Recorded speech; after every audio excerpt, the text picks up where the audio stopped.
বনী ইসরায়েলকে নিয়ে মুসা আলাইহিস সালাম মিশর থেকে যাত্রা শুরু করলেন। সামনে সমুদ্র, পেছনে ফেরাউন ও তার সৈন্যদল। আল্লাহর নির্দেশে সমুদ্রের মধ্যেই বনী ইসরায়েলের জন্য রাস্তা তৈরি হলো। তারা সমুদ্র পার হলেন, কিন্তু ফেরাউন আর তার সৈন্যদল সমুদ্রের পানিতে ডুবে মারা গেল। আল্লাহ ফেরাউনের দেহ সংরক্ষণ করে রাখলেন। মিশরের কায়রো মিউজিয়ামে সেই দেহ এখনও সংরক্ষিত আছে।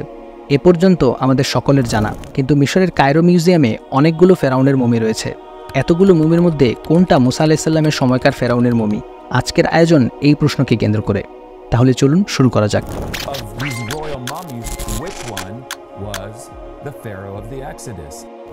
কোন মমিটা মুসা আলাইহিস সালামের সময়কার ফেরাউনের তা বুঝতে হলে আগে জানতে হবে মুসা আলাইহিস সালামের সময়কার ফেরাউনকে। এই ব্যাপারে যেহেতু প্রত্নতত্ত্ব বা ইতিহাসে তেমন কিছু পাওয়া যায় না, তাই আমাদের নির্ভর করতে হবে ধর্মগ্রন্থের বর্ণনার উপর। আমরা জানি মুসা আলাইহিস সালামের ঘটনা কোরআন ছাড়াও বাইবেলে বর্ণিত হয়েছে। বাইবেলের বর্ণনায় মুসা আলাইহিস সালামের ঘটনায় আমরা দুজন ফেরাউনকে দেখতে পাই। একজন যিনি মুসা আলাইহিস সালামকে নিজ তত্ত্বাবধানে প্রতিপালন করেন। মুসা আলাইহিস সালাম বড় হয়ে যখন মাদিয়ান শহরে যান, তখন এই ফেরাউনের মৃত্যু হয়। এই ফেরাউনকে বলা হয় ফারাও অপারেশন। এই ভিডিওতে আমরা তাকে অত্যাচারী ফেরাউন বলে ডাকব। অত্যাচারী ফেরাউনের মৃত্যুর পরে নতুন শাসক মিশরের ক্ষমতায় আসেন। যেহেতু ফেরাউন কোনো নাম নয়, বরং একটা উপাধি, তাই নতুন শাসকও ফেরাউন উপাধি গ্রহণ করেন। মুসা আলাইহিস সালাম মাদিয়ান থেকে মিশরে ফিরে আসেন। ফেরাউনের সাথে তার মোকাবেলা হয়। নানান ঘটনার মধ্য দিয়ে চলতে চলতে একসময় মুসা আলাইহিস সালাম নিজ জাতিকে নিয়ে মিশর থেকে বের হওয়ার জন্য যাত্রা শুরু করেন। ফেরাউন সৈন্যসহ তাদের ধাওয়া করে এবং সমুদ্রে ডুবে মারা যায়। বনী ইসরায়েলের মিশর থেকে বের হওয়ার এই যাত্রাকে বলা হয় এক্সোডাস, এবং এই ফেরাউনকে বলা হয় ফারাও অব দ্য এক্সোডাস, যাকে এই ভিডিওতে আমরা ডুবে যাওয়া ফেরাউন বলে ডাকব। বাইবেল অনুসারে মুসা আলাইহিস সালামের সাথে সম্পৃক্ত দুজন ফেরাউনের পরিচয় কি তা নিয়ে নানা রকম মত প্রচলিত আছে। এক এক মত অনুসারে এক একজন প্রাচীন মিশরীয় শাসককে মুসা আলাইহিস সালামের সাথে সম্পৃক্ত করা হয়েছে। কোনো মত অনুসারে তৃতীয় তাতমোস ছিলেন অত্যাচারী ফেরাউন এবং তার পুত্র দ্বিতীয় আমেনহোতেপ ছিলেন ডুবে যাওয়া ফেরাউন। কোনো মত অনুসারে প্রথম সেতি ছিলেন অত্যাচারী ফেরাউন এবং তার পুত্র দ্বিতীয় রামসেস ছিলেন ডুবে যাওয়া ফেরাউন। অন্য আরেকটি মত অনুসারে দ্বিতীয় রামসেস ছিলেন অত্যাচারী ফেরাউন এবং তার পুত্র মারনেপ্তা ছিলেন ডুবে যাওয়া ফেরাউন। এগুলো ছাড়াও আরও নানা রকম মত প্রচলিত আছে। এবার আসি কোরআনের বর্ণনায়। কোরআনের বর্ণনায় মুসা আলাইহিস সালামের সাথে সম্পৃক্ত ফেরাউন একজন। যে ফেরাউন মুসা আলাইহিস সালামকে পালক পুত্র হিসেবে বড় করে, সেই মুসা আলাইহিস সালাম ও তার জাতিকে ধাওয়া করে সমুদ্রে ডুবে মারা যায়। অর্থাৎ এখানে যে অত্যাচারী ফেরাউন, সেই ডুবে যাওয়া ফেরাউন। কোরআনের আলোকে এই ফেরাউনের পরিচয় জানতে আমরা একটি পদ্ধতি ব্যবহার করব। তা হচ্ছে কোরআনে ফেরাউনের যে বৈশিষ্ট্যগুলো উল্লেখ করা হয়েছে, আমরা দেখার চেষ্টা করব সেই বৈশিষ্ট্যগুলো প্রাচীন মিশরীয় শাসকদের মধ্যে কার সাথে সবথেকে বেশি মিলে যায়। প্রথমেই কোরআনে যে বৈশিষ্ট্যের উল্লেখ আছে তা হলো ফেরাউন শব্দটা। অর্থাৎ কোরআনে এমন একজন প্রাচীন মিশরীয় শাসকের কথা বলা হচ্ছে যাকে ফেরাউন বলে ডাকা হতো। ইতিহাস থেকে জানা যায় মিশরীয় সকল শাসককে ফেরাউন বলা হতো না। একটি চিঠিতে প্রথম ফেরাউন উপাধির ব্যবহার দেখা যায় চতুর্থ আমেনহোতেপের ক্ষেত্রে। তবে এর পূর্বের তৃতীয় তাতমোসের ক্ষেত্রে ফেরাউন উপাধির ব্যবহার হওয়ার সম্ভাবনা আছে। যদি এই সম্ভাবনা সত্য হয় এবং কোরআনে যেহেতু ফেরাউন শব্দটা ব্যবহার করা হয়েছে, তাই আমরা বলতে পারি কোরআনে তৃতীয় তাতমোসের আগের কোনো শাসকের কথা বলা হচ্ছে না। কোরআনের বর্ণনা থেকে আমরা ধারণা করতে পারি ফেরাউনের রাজত্বকাল কতটা দীর্ঘ ছিল। এই ফেরাউন মুসা আলাইহিস সালামের জন্মের পূর্বেও ক্ষমতায় ছিল। মুসা আলাইহিস সালামের জন্ম, তার বেড়ে ওঠা, বড় হয়ে মাদিয়ানে যাওয়া, সেখানে বিয়ে করা, দীর্ঘদিন সেখানে থাকা, আবার মিশরে ফিরে আসা, নিজ জাতিকে নিয়ে মিশর থেকে যাত্রা করা, এই পুরোটা সময় জুড়ে এই ফেরাউনের রাজত্বকাল চলেছে। এর থেকে বোঝা যায় কোরআনে এমন একজন শাসকের কথা বলা হচ্ছে যার রাজত্বকাল অনেক দীর্ঘ সময় ধরে ছিল।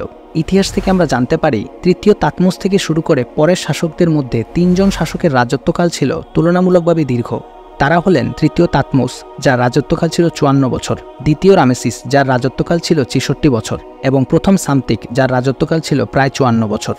এই তিনজনের মধ্যে দ্বিতীয় রামসেসের রাজত্বকাল 66 বছর এতটা দীর্ঘ ছিল যে মুসা আলাইহিস সালামের জন্ম থেকে শুরু করে বনী ইসরায়েলের মিশর থেকে বের হওয়া পর্যন্ত যাবতীয় ঘটনা ঘটার জন্য যথেষ্ট। অন্যদিকে তৃতীয় তাতমোস যেহেতু কম বয়সে ক্ষমতায় আসেন, তাই রাজত্বকালের প্রথম 20 বা 21 বছর তিনিও তার সৎমা হাতশেপসুত একসাথে শাসনকার্য পরিচালনা করেন। পরবর্তী 32 বছর তৃতীয় তাতমোস একা রাজত্ব চালিয়ে যান। 32 বছরের মধ্যে এতগুলো ঘটনা ঘটা সম্ভব নয়, ফলে সম্ভাব্য ফেরাউনের তালিকা থেকে তৃতীয় তাতমোস বাদ পড়ে যান। আবার প্রথম সামতিকের রাজত্বকাল ছিল 664 থেকে 610 খ্রিস্টপূর্বাব্দ পর্যন্ত। যদি প্রথম সামতিককে কোরআনে বর্ণিত ফেরাউন হিসেবে ধরে নিই, তাহলে মুসা আলাইহিসসালাম ও ঈসা আলাইহিসসালামের মধ্যকার সময়ের দূরত্ব দাঁড়ায় প্রায় 650 বছর।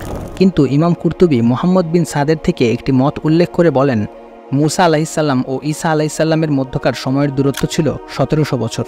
আরেকটি মত হচ্ছে এই দূরত্ব ছিল 2000 বছরের বেশি। যদিও এই মতগুলোর উপর নিশ্চিতভাবে ভরসা করা যায় না, তবে যেহেতু সময়ের দূরত্ব অনেক কমে যায়, তাই আমরা বলতে পারি প্রথম সামতিক মুসা আলাইহিসসালামের সময়কার ফেরাউন নয়। কোরআনে ফেরাউনের ব্যাপারে বলা হয়েছে কিলক বিশিষ্ট ফেরাউন ও বহু কিলকের অধিপতি ফেরাউন।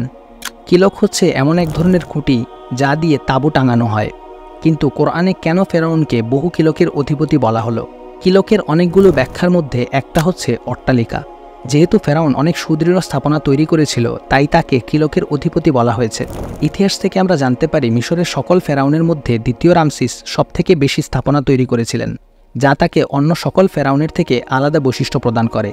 তার নির্মাণ করা স্থাপনাগুলোর মধ্যে উল্লেখযোগ্য হচ্ছে কারনাকের মন্দির, রামেসিয়াম, আবু সিম্বেল মন্দির, পি রামেসেস, বাইতুল ওয়ালি, আবিদুসে ওসাইরাসের মন্দির ইত্যাদি। অর্থাৎ কোরআনে বলা এই বৈশিষ্ট্য দ্বিতীয় রামসিসের সাথে ভালোভাবে মিলে যায়। কোরআনের বর্ণনায় আমরা দেখতে পাই ফেরাউন নিজেকে খোদা দাবি করেছিল। প্রাচীন মিশরীয় লিপিতে অনেক স্থানে দ্বিতীয় রামসিসকে খোদা বলে ডাকা হয়েছে। অর্থাৎ খোদা দাবি করার এই বৈশিষ্ট্যও দ্বিতীয় রামসিসের সাথে মিলে যায়। এ পর্যন্ত আলোচনা থেকে আমরা নিশ্চিত করে কোরআনে বর্ণিত ফেরাউনের পরিচয় উদ্ধার করতে না পারলেও এতটুকু বলতে পারি কোরআনে উল্লিখিত ফেরাউনের বৈশিষ্ট্যগুলো সবথেকে বেশি মিলে যায় দ্বিতীয় রামসিসের সাথে। বাইবেল, কোরআন ও বিজ্ঞান নামক বই লিখে বিখ্যাত হওয়া ডক্টর মরিস বুকাইলি 1975 খ্রিস্টাব্দে মারনেত্তার মমি নিয়ে গবেষণা করার সুযোগ পান। গবেষণার পরে তিনি দাবি করেন দ্বিতীয় রামসিস নয়, বরং মারনেত্তাই ডুবে যাওয়া ফেরাউন। অনেকে ধারণা করেন মারনেত্তার মমিতে থাকা লবণের উপস্থিতি মারনেত্তার সমুদ্রে ডুবে মারা যাওয়াকে প্রমাণ করে। তবে এই ধারণা সঠিক নয়। মরিস বুকাইলি তার লেখায় এই ধারণাটি উল্লেখ করে লিখেছেন, মমি বানানোর সময় কয়েক সপ্তাহ ধরে মমিকে নেট্রন নামক এক ধরনের লবণের মধ্যে রাখা হতো। পরে মমিকে কয়েকবার পরিষ্কার করা হতো। অর্থাৎ মারনেত্তা ডুবে যাওয়া ফেরাউন হলেও সমুদ্রের লবণ তার মমিতে থাকার সম্ভাবনা নেই।